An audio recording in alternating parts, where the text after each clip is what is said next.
اعتکاف کے متعلق چند ایک مسائل ذہن نشین فرما لیں۔ اعتکاف سنت وہ ہے جو صرف رمضان کے آخری عشرہ میں کیا جاتا ہے۔ رمضان کے سنت اعتکاف کا وقت 20واں روزہ پورا ہونے کے دن غروب آفتاب سے شروع ہوتا ہے اور عید کا چاند نظر آنے تک رہتا ہے۔ معتکف کو چاہیے کہ 20ویں دن غروب آفتاب سے پہلے جس مسجد میں اعتکاف کرنا اس میں داخل ہو جائے۔ یہ اعتکاف سنت مؤکدہ علی الکفایہ ہے، یعنی بڑے شہروں کے محلے کی کسی ایک مسجد میں اور گاؤں دیہات کی پوری بستی کی کسی ایک مسجد میں ایک آدمی بھی اعتکاف کر لے تو گاؤں میں کوئی شخص گناہ گار نہیں ہوگا۔ جس محلے یا بستی میں اعتکاف کیا گیا ہے اس محلے اور بستی والوں کی طرف سے سنت ادا ہو جائے گی، اگرچہ اعتکاف کرنے والا اس بستی کا نہ ہو، کسی اور بستی کا ہو۔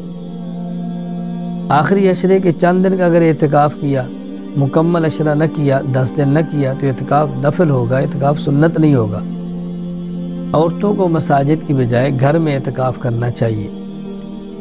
اعتکاف کی نیت زبان سے کرنا ضروری نہیں، دل سے کر لینا کافی ہے۔ آدمی خود اعتکاف نہ بیٹھے، پیسے دے کر کسی کو بٹھا دے تو یہ ٹھیک نہیں ہے۔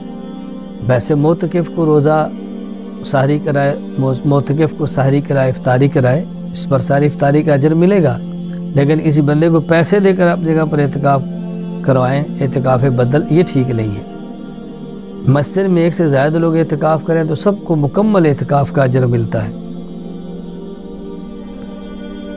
اعتکاف مسنون کے صحیح ہونے کے لیے چند ایک شرائط ہیں۔ نمبر 1، اعتکاف کرنے والا مسلمان ہو۔ نمبر 2، عاقل ہو۔ نمبر 3، اعتکاف کی نیت بھی کرے۔ نمبر 4، اعتکاف مسجد میں کرے، عورت ہو تو گھر میں کرے۔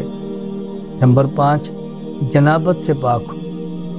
اگر حالت جنابت میں اعتکاف میں بیٹھ گیا، اعتکاف تو ہوگا لیکن حالت جنابت میں مسجد میں داخل ہونے کی وجہ سے گناہ گار ہوگا، اس لیے جنابت سے پاک ہونا ضروری ہے۔ اگر عورت ہو، حیض اور نفاس کی حالت کے اندر نہ ہو، وگرنہ اس کا اعتکاف نہیں ہوگا، کیونکہ اعتکاف کے لیے روزہ چاہیے، اس حالت میں روزہ رکھ نہیں سکتی۔ پھر اعتکاف والے کو چاہیے کہ روزہ رکھے۔ اگر اعتکاف کے دوران ایک روزہ بھی چھوٹ گیا تو یوں سمجھیں کہ سنت اعتکاف اس کا ختم ہو گیا۔ اگر کسی شخص نے پہلے 20 دن نہ روزہ رکھا نہ تراویح پڑھی، صرف آخری عشرہ اعتکاف کرنا چاہے تو یہ شخص بھی کر سکتا ہے۔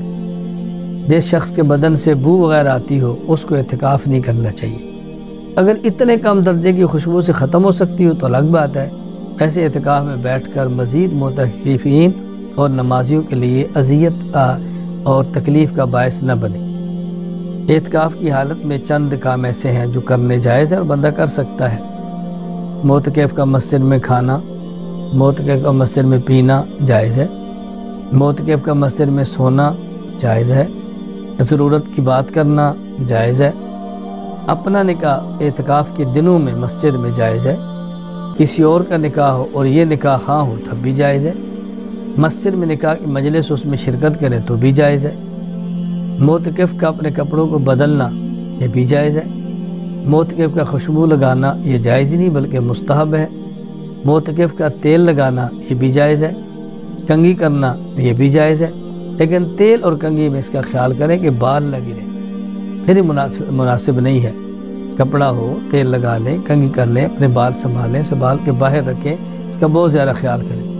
اگر کوئی ڈاکٹر ہے اعتکاف کے اندر ہے، کوئی مریض آتا ہے اس کو چیک کر لیتا ہے تو حرج نہیں ہے۔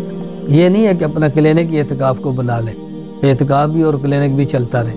ویسے کوئی مریض آ گیا ہے، کوئی مسجد کا ہے، کوئی نمازی ہے تو اس کو چیک کر کے نسخہ دے لے تو جائز ہے۔ اپنے برتن وغیرہ دھونا یہ بھی جائز ہے۔ معتکف کا اپنی نشست گاہ کے اوپر چادر لگانا ٹھیک ہے، کوئی حرج نہیں ہے، بلکہ اس سے آدمی کو ایک قسم کی خلوت مل جاتی ہے۔ اپنی نشست بدلنا یہ بھی ٹھیک ہے، ایک جگہ پہ اعتکاف میں بیٹھا تھا، ضرورت کے تحت جگہ بدلنی پڑ گئی ہے، کوئی حرج نہیں، بس مسجد کی حدود کے اندر ہے۔ بقدر ضرورت بستر، برتن، سامان وغیرہ رکھنا یہ بھی ٹھیک ہے، کوئی حرج نہیں۔ معتکف کا تقاضے کے لیے مسجد سے باہر جانا ٹھیک ہے، اگر قریب جگہ نہ ہو، دور ہو تو بھی ٹھیک ہے، لیکن قریب جگہ چھوڑ کر دور جانا یہ ٹھیک نہیں ہے۔ معتکف حاجت کے لیے باہر جاتا ہے بیت الخلاء کے لیے لائن لگی ہے، اس کو وہاں انتظار کرنا پڑتا ہے تو جائز ہے۔ بہتر تو یہ ہے کہ انتظار مسجد میں کرے، لیکن اگر ایسی صورت ہو بھی یہ مسجد میں ہے تو اس سے اب اور بندہ آئے گا تو اس کو تکلیف ہوگی تو وہاں بھی انتظار کر سکتا ہے۔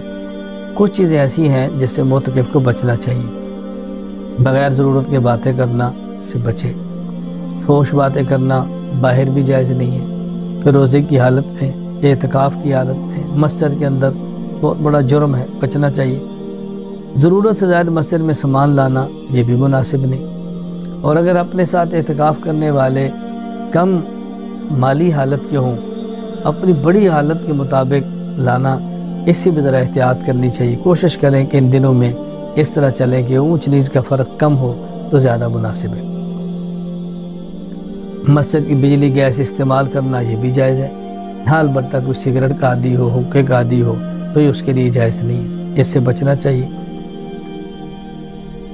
حاجات طبیعہ کے لیے باہر نکلنا، غسل کی حاجت پیش آ گئی فوراً جائے، تقاضے کی حاجت ہے چلا جائے، اس کے لیے جائز ہے۔ اگر کوئی بات کرتا ہے چلتے چلتے ضرورت کی تو کوئی حرج نہیں ہے، لیکن بات کے لیے مسجد سے باہر یہ بالکل ٹھیک نہیں ہے۔ یا وضو کے لیے تھا اور بات کی وجہ سے باہر رکنا پڑا، یہ ٹھیک نہیں، یہ ممنوع ہے، ایسا نہیں کرنا چاہیے۔ بس ان چیزوں کا بہت زیادہ اہتمام کریں، آداب کا خیال کریں، تلاوت کا خیال کریں، ذکر اللہ کا خیال کریں، اپنے آپ کو عبادات کے اندر مشغول رکھیں۔